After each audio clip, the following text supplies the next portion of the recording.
Well, good morning, everyone. It's March. What is today? Today is March 4th already. Where is March going? All right. Again, folks, it's Wednesday. It's midweek.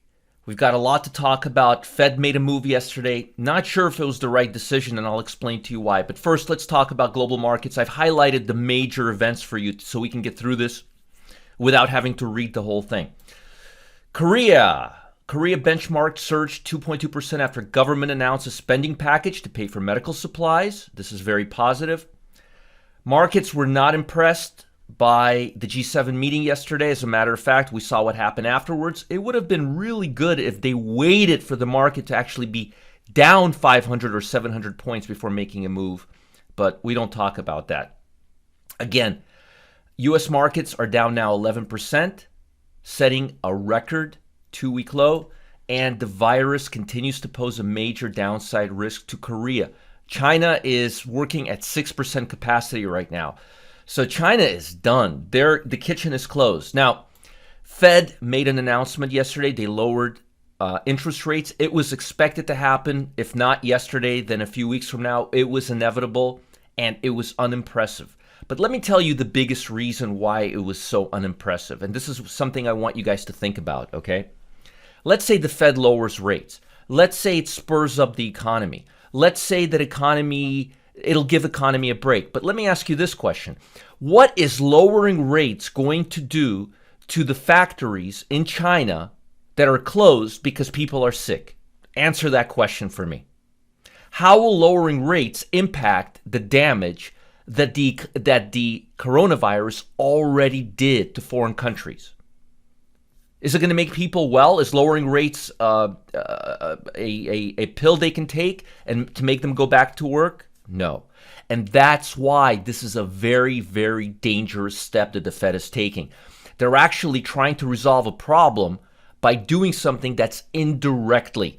In my opinion, what the Fed should have done, what the G7 should have done was allocate some of the federal money that they're using to spruce up the stock market to the World Health Federation to get a cure faster. Again, just my opinion, but that's why the markets are all over the place. Fear levels are still high. We're still not seeing a resolution. What we're seeing now is that the fear of death in a ratio of people getting sick versus people dying is much smaller than they expected. So that'll cool off fear levels. But again, none of this will cause people to go back to work in China and Korea and these third world countries or Far East countries that have a huge influx of people that are getting sick and are not able to work.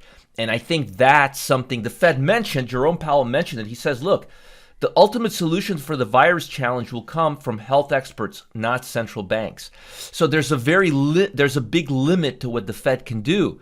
And in my opinion, lowering rates when markets are moving higher, when there's very little they can do, and when rates are already near historic lows, and now they are at historic lows, interest rates are less than 1%. We're at 0.95. It's ridiculous. I mean, it's ridiculous. So there's my opinion. Now, in terms of the actual market sentiment, I'm not happy with what I'm seeing. The market fell. It crossed the 200-day. This is the E-mini S&P. It crossed the 200-day moving average 4 sessions ago. And ever since then, it's been hovering around the 200-day moving average, and it has a lot of volatility, but it hasn't even been able to move into the twilight zone. Now, if you look at the NASDAQ's been doing that. The NASDAQ hit the 200-day moving average. The NASDAQ, and this is another thing that's really bothering me, and it's really confusing me. And usually, I can get a little confused, but usually the confusion is figured out at the end of the puzzle. But in this case, I can't figure things out. Let me ask you, maybe you guys have an answer to this. The NASDAQ, which is tech and growth stocks, this sector of the S&P 500, the NASDAQ 100 is the top 100 stocks in the S&P 500. NASDAQ stocks have more pollination or cross-contamination to this coronavirus than blue chip stocks, but it's holding on better than blue chip stocks, which is puzzling. If you look at the trade war resolution, the phase 1, which stocks rallied the most? Semiconductor stocks, tech stocks, growth stocks, NASDAQ 100 stocks. They saw the most upside after the corona after the trade war, phase one resolution was in the bag. As a matter of fact, consumer discretionary stayed low, but technology rallied higher because of all the chip stocks. And still to this day, chip stocks, which China, chip stocks, Asia, it's all coming from Asia. Look at this. They're keeping strength. The NASDAQ's almost at the 50-day moving average, where the S&P 500, which has more blue chip stocks, is literally holding on to the 200-day line. So there's something not right there. So either the NASDAQ is really holding up and this sell-off, it was precipitated by the coronavirus, but not really triggered too much by it because of what we're seeing right now. The NASDAQ should look like this, while the S&P should look like this, but it's the opposite. And that's not making any sense to me, because the blue chips should by any stretch of the imagination be impacted less than tech stocks during a period where Japan and Korea are really, really in the dumps here. Doesn't make any sense to me. So that's causing me a big puzzle. Also, I'm not happy with, remember what I told you earlier in the week? This market's either going to be a V, in other words, go down and then come right back up, or it's going to gain choppiness. And if it gains choppiness, that choppiness will remain. As of right now, it looks like we're going to be choppy, and it looks like we're going to be staying here for a while. That was the other scenario. The first scenario was down and up real quick like a V, and the other one, go down, stay near the bottom, and see a lot of volatility. Now, the volatility is a good thing right now. If markets are volatile, that means they're still being run by fear instead of logic. And if markets are being run by fear, that means there's a really good chance we could see the market rally from these levels fairly quickly, which I still believe will happen. But if we continue staying near these levels for the next month, there's a better chance that the market will sell off or just assimilate these levels at it as its value. But I'm not happy that we're below the 200-day moving average. Even though overnight the market is up about 600, 700 points on the Dow, we're still below the 200-day moving average. That's not happiness. But I do like the fact that the NASDAQ is now in the twilight zone. And I like I'm confused why NASDAQ is leading the market higher, but it's a good thing. It's a positive thing. It's not a negative thing. It's a positive thing because NASDAQ stocks are more speculative and they tend to move quicker higher. But again, I would have expected the NASDAQ to sell off much, much more than the S&P 500, which is the usual scenario when we have these selling pressures, especially when they come out of China and Korea. So I'm clueless. Volatility is moving in the right direction. Although the market is choppy, we are seeing less volatility, but we're still near 33. And if you look at a long-term chart of volatility, this is a 20-year chart, you will see that we are at the third highest level in the last 20 years. So I would expect volatility to cool off. In terms of put-to-call ratio, the market went from being extremely bearish to semi-bullish now. And that's not unexpected with the market up 700 points or 600-something points pre-open. But again, put-to-call ratios seem to have bottomed out, and as long as we stay near the neutral level, I believe the market will gain its composure. Also, I'm happy to say that the bond market looked like it capitulated yesterday. And that means I'm expecting the market to break down, the bond market to break down. If we continue to see this crazy volatility in the stock market, and like we're seeing right here, and prices don't break this low, there's a really, really good chance within the next few weeks we're going to go higher, especially if the NASDAQ doesn't drop another leg and pull the S&P lower. I also like the fact that bonds appear to have capitulated to the upside, which means we should probably expect downside. We know the Fed is not going to take any action, at least for another few months. And we also know any action they've taken is limited because, again, lower rates cannot reopen companies in China that have been closed down. That's not going to help lower rates. A antidote or a drug, a vaccine would help. Lower rates, it's a bandage. It's a bandage. Typically, lower rates are a solution. Ironically, in this case, they're a bandage. Now, folks, I've got something hot for you today.